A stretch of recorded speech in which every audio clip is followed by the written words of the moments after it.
സഭാ തർക്കത്തിൽ പ്രത്യക്ഷ സമരവുമായി യാക്കോബായ സഭ രംഗത്ത്. സർക്കാർ ഏറ്റെടുത്ത 52 പള്ളികൾക്ക് മുന്നിൽ യാക്കോബായ വിശ്വാസികൾ റിലേ സത്യാഗ്രഹ സമരം തുടങ്ങി. എല്ലാ ഭദ്രാസനങ്ങളിലും സമരമുണ്ട്. പള്ളി നഷ്ടപ്പെടുന്നത് ഒഴിവാക്കാൻ ഓർഡിനൻസ് ഇറക്കണമെന്നാണ് യാക്കോബായ വിഭാഗത്തിന്റെ ആവശ്യം.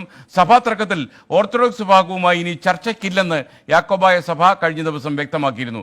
സമരം നടക്കുന്ന മുളന്തുരുത്തി പള്ളിക്ക് മുന്നിൽ നിന്ന് ടോം കുര്യാക്കോസ് നമുക്കൊപ്പം ചേരുന്നു. ടോം, എപ്പോഴാണ് ഈ സമരം ആരംഭിച്ചത്? എന്താണ് അവിടുത്തെ അവസ്ഥ? സഭാതർക്കം വീണ്ടും രൂക്ഷമായ പശ്ചാത്തലത്തിലാണ് യാക്കോബായ സഭ പ്രത്യക്ഷ സമരവുമായി രംഗത്തെത്തിയിരിക്കുന്നത്.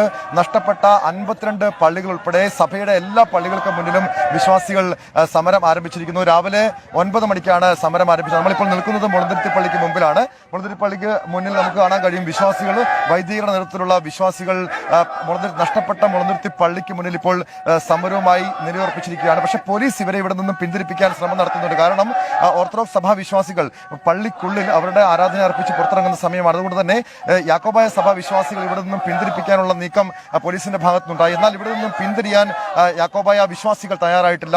വൈദികരുടെ നേതൃത്വത്തിൽ ഇവിടെ സമരവുമായി ഇറങ്ങിയിരിക്കുകയാണ്. കാരണം തൊട്ട് സമീപത്ത് ഈ മുളന്തുരുത്തി പള്ളി കത്തീഡ്രൽ പള്ളിയുടെ തൊട്ട് സമീപത്താണ് യാക്കോബായ സഭയുടെ അവരുടെ ആരാധന അർപ്പിച്ച ശേഷം പള്ളിക്ക് ചുറ്റും വിശ്വാസ സംരക്ഷണ റാലി നടത്തിക്കൊണ്ടാണ് അവർ മുളന്തുരുത്തി പള്ളിയുടെ മുന്നിലേക്ക് ഇപ്പോൾ എത്തിയിരിക്കുന്നത്. ഇപ്പോൾ പള്ളിക്ക് മുന്നിൽ മുദ്രാവാക്യം വിളിച്ച് ഇവർ സഭയ്ക്ക് ഐക്യദാർഢ്യം പ്രഖ്യാപിച്ച് രംഗത്തെത്തിയിരിക്കുകയാണ്. ഇപ്പോൾ യാക്കോബായ സഭയുടെ വികാരി ഇപ്പോൾ നമ്മോടൊപ്പം ചേരുന്നുണ്ട്, ഫാദർ ഷാജി. ഇപ്പോൾ യാക്കോബായ സഭ വീണ്ടും പ്രത്യക്ഷ സമരവുമായി രംഗത്തെത്തിയിരിക്കുകയാണ്. എന്താണ് ഇപ്പൊ സഭയുടെ പ്രധാനപ്പെട്ട ആവശ്യം? ഒരു ഓർഡിനൻസ് വേണമെന്നാണോ? എന്താ നഷ്ടപ്പെട്ട പള്ളികളുടെ ആവശ്യം? പള്ളികൾ തിരിച്ചു കിട്ടണമെന്നാണോ സഭയുടെ ആവശ്യം? യാക്കോബായ സുറിയാനി സഭ സമാധാനപരമായിട്ട് കാര്യങ്ങൾ പരിഹരിക്കണമെന്ന് ആഗ്രഹിച്ച് ഞങ്ങൾ നടത്തിക്കൊണ്ടിരുന്നതായ സമരം ഗവൺമെന്റിന്റെ അഭ്യർത്ഥന മാനിച്ച് നിർത്തിവെക്കുകയാണ് ഉണ്ടായത്. ആ സമയത്ത് ഗവൺമെന്റ് ഇരുഭാഗവുമായിട്ട് ചർച്ചകൾക്കായിട്ട് മുന്നോട്ട് വരികയും ചർച്ചകൾ 3-4 പ്രാവശ്യം ചർച്ചകൾ നടക്കുകയും ചെയ്തു. എന്നാൽ ആ ചർച്ചകളിൽ നിന്ന് ഏകപക്ഷീയമായിട്ട് മെത്രാൻ കക്ഷി വിഭാഗം പിന്മാറുകയും പിന്നീട് ചർച്ചകൾ വഴിമുട്ടുകയും ചെയ്തപ്പോൾ നിഷേധിക്കപ്പെട്ടതായ നീതി ലഭിക്കുന്നതിന് ഇനി ജനങ്ങളുടെ മുൻപാകെയും അതുപോലെ തന്നെ ഗവൺമെന്റിന്റെ മുൻപാകെയും ഞങ്ങളുടെ ഈ നീതി നിഷേധം അറിയിക്കുകയും അതിന് പരിഹാരമുണ്ടാകണമെന്ന് ആഗ്രഹിക്കുകയും ചെയ്തതിന്റെ വെളിച്ചത്തിലാണ് സഭ നിർത്തിവെച്ചിരുന്നതായ സമരങ്ങൾ പുനരാരംഭിക്കുവാനായിട്ട് ഇടയായത്. അപ്രകാരം കഴിഞ്ഞ ഞായറാഴ്ച സൂചനാ സമരമായിട്ട് നടത്തിയിരുന്നു.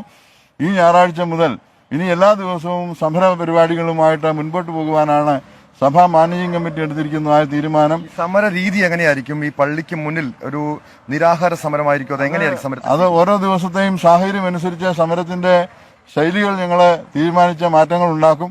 എന്നാൽ വിശ്വാസികൾ പ്രതിഷേധം ശക്തമായിട്ടും അറിയിക്കുകയും ഈ നീതി നിഷേധത്തിനെതിരെ ഗവൺമെന്റിന്റെ ഭാഗത്തു നിന്ന് ഒരു നിയമനിർമ്മാണത്തിൽ കൂടെ സെമിത്തേരിയുടെ വിഷയം പരിഹരിക്കുവാൻ ഇടപെട്ടതുപോലെ ഗവൺമെന്റ് ശക്തമായ ഒരു ഇടപെടൽ നടത്തി നിയമനിർമ്മാണത്തിലൂടെ ഞങ്ങൾക്ക് നിഷേധിക്കപ്പെട്ടതായ നീതി ലഭിക്കണമെന്നാണ് ഞങ്ങൾക്ക് പ്രത്യേകമായിട്ട് ആവശ്യപ്പെടുവാനുള്ളത്. കാരണം ഈ പള്ളിയുടെ കാര്യം എടുത്തു കഴിഞ്ഞാൽ ഈ പള്ളിയുടെ ഒരു റഫറൻഡം കോടതി ഉത്തരവിൽ കൂടെ നടത്തിയതാണ്. കോടതി നടത്തിയതായ ആ റഫറൻഡത്തിൽ ഇവിടെ 80% യാക്കോബായക്കാരും 10% മെത്രാൻ കക്ഷിക്കാരും 10% ഇരുപക്ഷത്തിലുമില്ലാതെ നിഷ്പക്ഷമായി നിൽക്കുന്നവരുമാണ് എന്നുള്ളത് കോടതി കണ്ടെത്തിയതായ കാര്യമാണ്. അതിന്റെ വെളിച്ചത്തിലാണ് 4 ആഴ്ചകളിൽ ഞങ്ങൾക്കും അതിനുശേഷം ഒരു ഞായറാഴ്ച മെത്രാൻ കക്ഷി വിഭാഗത്തിനുമായിട്ട് വീതം കൊടുത്തിരുന്നു. അത് കഴിഞ്ഞാണ് പിന്നീട് ഇവരെ സുപ്രീം കോടതിയുമായിട്ട് ബന്ധപ്പെട്ടുള്ള കേസുകളിൽ വിധി വന്നതും ഞങ്ങൾക്കെതിരായിട്ടുള്ള നീതി നിഷേധം ഉണ്ടാകുന്നു. 80% ഇവിടെ ഉള്ളപ്പോൾ വെറും 10% വേണ്ടി പള്ളി പിടിച്ചു കൊടുക്കുന്നതായ അവസരമാണ് ഇവിടെ ഉണ്ടായിരിക്കുന്നത്. ഇത് നീതി നിഷേധമല്ല എങ്കിൽ പിന്നെ എന്താണ്? നിയമം നടപ്പിലാക്കുക എന്നതിന് വേണ്ടി നീതി നിഷേധിക്കുക എന്ന് പറയുന്നത് എത്രമാത്രം ഈ ജനാധിപത്യ രാജ്യത്ത് നടപ്പിലാകും? ജനാധിപത്യമല്ല ഇവിടെ നിലനിൽക്കുന്നത്. അതിനിടയ്ക്ക് മുഖ്യമന്ത്രി ഇരു സഭകളുമായി ചർച്ച നടത്തിയിരുന്നു. ഇപ്പോൾ ഓർത്തഡോക്സ് സഭ ആദ്യം ചർച്ചയിൽ നിന്നും പിന്മാറി. ഇപ്പോൾ യാക്കോബായ സഭയും ഇനിയൊരു ഐക്യപ്പെടലിന്റെ ചർച്ചയില്ല, ഇനി സഭാ ഐക്യം ഉണ്ടാകില്ല എന്ന് തുറന്നു പറയുന്നു. ഇനി എങ്ങനെയാണ് ഈ ഒരു പ്രശ്നത്തിന് ഒരു പരിഹാരം? അവര് ഏകപക്ഷീയമായിട്ട് അവർ അതിൽ നിന്ന് പിന്മാറി എന്ന് മാത്രമല്ല, ഇപ്പോൾ പ്രധാനമായിട്ടും ഈ സഭ ശരിക്കും പറഞ്ഞു കഴിഞ്ഞു കഴിഞ്ഞാൽ ഞങ്ങൾ 2 സഭയാണ്. അവർ ഇന്ത്യൻ ഓർത്തഡോക്സ് സഭ എന്നൊക്കെയാണ് ഇപ്പം പറയുന്നത്. ഇവിടെ അങ്ങനെ ഒരു കാര്യം നടന്നിട്ടില്ല. അത് ആർക്ക് വേണമെങ്കിലും സ്ഥാപിക്കാം. പക്ഷേ സഭ എന്ന് പറയുന്നത് പരിശുദ്ധ സുറിയാനി സഭയുടെ സ്ഥാപനം എന്ന് പറയുന്നത് കർത്താവ് യേശുതമ്പുരാൻ സ്ഥാപിച്ച സഭയാണ്.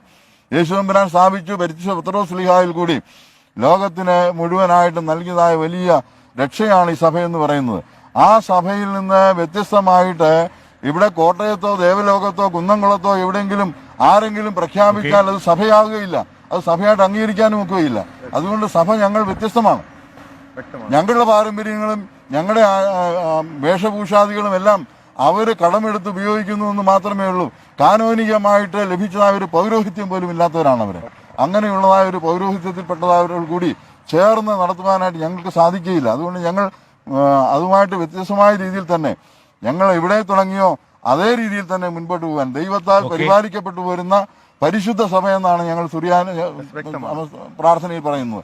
വ്യക്തമാണ്. ഇപ്പോൾ യാക്കോബായ സഭ പറയുന്നത് പോലെ അവർ സമരം കൂടുതൽ ശക്തമാക്കുകയാണ്. നഷ്ടപ്പെട്ട 52 പള്ളികളിൽ ഉൾപ്പെടെ സഭയുടെ എല്ലാ ദേവാലയങ്ങളിലും ഇന്ന് രാവിലെ വിശുദ്ധ കുർബാനയ്ക്ക് ശേഷം സമരം ആരംഭിച്ചിരിക്കുന്നു, പ്രത്യക്ഷ സമരം ആരംഭിച്ചിരിക്കുന്നു. ഈ സമരം വരും ദിവസങ്ങളിൽ സെക്രട്ടേറിയറ്റിലേക്ക് പോലും സമരം വ്യാപിപ്പിക്കാനാണ് സഭയുടെ തീരുമാനം. എന്തായാലും ഈ ഒരു സഭ ഈ പള്ളി സംരക്ഷിക്കാൻ വേണ്ടി ഒരു ഓർഡിനൻസ് ഇറക്കണമെന്നാണ് യാക്കോബായ സഭാ വിശ്വാസികളുടെയും സഭാ നേതൃത്വത്തിന്റെ ആവശ്യം. നേരത്തെ മുഖ്യമന്ത്രി ഉൾപ്പെടെ മുഖ്യമന്ത്രിയുടെ നേതൃത്വത്തിൽ യാക്കോബായ ഓർത്തഡോക്സ് സഭാ നേതൃത്വവുമായി ചർച്ച നടത്തിയിരുന്നു. പക്ഷേ അതിനിടെ കോതമംഗലം പള്ളി വിഷയത്തിൽ ഹൈക്കോടതിയിൽ നിന്നും വിധിയുണ്ടായി. വിധി നടപ്പാക്കാത്തതിന് സർക്കാരിനെതിരെ രൂക്ഷ വിമർശനമുണ്ടായി. ആ സമയം സർക്കാർ സമർപ്പിച്ചൊരു സത്യവാങ്മൂലത്തിൽ പറഞ്ഞു ഇരു സഭകളുമായി സമവായ ചർച്ച നടത്തുകയാണ്, അതുകൊണ്ട് കൂടുതൽ സാവകാശം വേണമെന്നാണ് സർക്കാരിന്റെ നിലപാട്. പക്ഷേ അതിന് പിന്നാലെ ഓർത്തഡോക്സ് സഭ ചർച്ചയിൽ നിന്നും പിന്മാറുന്നു എന്ന് പ്രഖ്യാപിച്ചു.